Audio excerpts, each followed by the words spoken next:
ಕೇಳಬಲ್ಲಡೆ ಬೋಳು, ಕೇಳಬಲ್ಲಡೆ ಬೋಳು,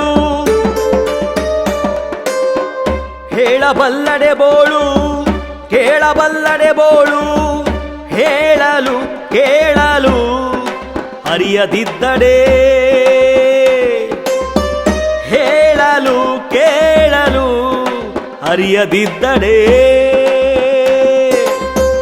ಇವೆಲ್ಲ ಜಾಳು ಬೋಳು ಕಾಣ ರಾಮನಾಥ, ಇವೆಲ್ಲ ಜಾಳು ಬೋಳು ಕಾಣ ರಾಮನಾಥ,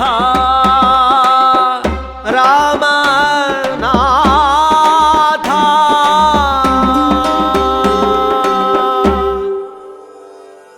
ಶಿವಭಕ್ತನು ಆತ್ಮತತ್ವ ವಿಚಾರ ಹಾಗೂ ಸ್ವರೂಪ ಜ್ಞಾನ ಕೇವಲ ನಿಮಿತ್ತ ಮಾತ್ರಕ್ಕೆ ಕೇಳಿ ಅದರ ಅರ್ಥ ತಿಳಿಯದಿದ್ದರೆ ಯಾವ ಪ್ರಯೋಜನವಾಗುವುದಿಲ್ಲ.